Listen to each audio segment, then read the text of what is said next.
لمن لا يعرفني انا الاعلامي احمد خليل مقدم بدرس اعلام، وكنت المتحدث الرسمي الاسبق لنقابه الاعلاميين.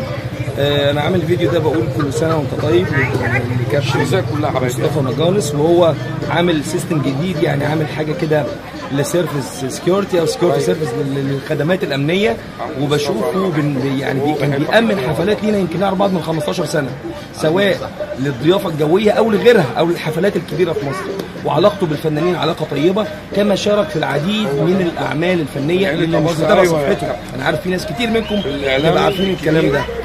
كابتن مصطفى مجالس المحترم هادي المحبوب وسط اخواته والرجاله اللي هم الجردات، او تلاقي اي كوتش يعرف الكابتن مصطفى مجالس، راجل محبوب ليه في الوسط كتير. على المستوى الشخصي والله بقول كلام من قلبي مش بجامله، انه انسان طيب وانسان بيحب الناس وجواه حب الخير للغير. فانا كاحمد خليل قد تكون شهادتي فيه مجروحه، انا ارباط بقالنا سنين واشتغل معانا، راجل ملتزم راجل محترم، كان دايما بيبقى وشه حلو علينا في الايفنتات والحفلات اللي بنعملها لما يكون هو ورجالته، حتى الاستاف والتيم اللي بيختاروا معاه بيكون ناس محترمين، اجسام كويسه، بيكونوا هاديين مؤدبين وبيشوفوا شغلهم بيلتزموا جدا، وهو شخصيه قويه وكده بيكون مسيطر عليهم، هم بيسمعوا كلامه وبحب. فانا بقول له كل سنه طيب بمناسبه عيد ميلادك، وبحيي كل متابعينه على اي وسيله من وسائل التواصل الاجتماعي، سواء الفيسبوك او التيك توك او اي وسيله تواصل اجتماعي. يا حبيبي ونشوفك من اكبر يعني اصحاب شركات الامن والحراسه في مصر ان شاء الله، وربنا يوفقك يا كابتن مصطفى.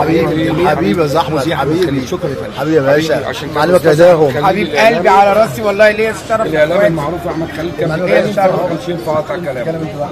انا ليا الشرف ان النهارده اخويا مصطفى مجالس عندي، وحبيبي الابيض والاستاذ احمد خليل الاعلامي، من ارض الحدث السيده زينب على موقع يا افا كيداهم مصر.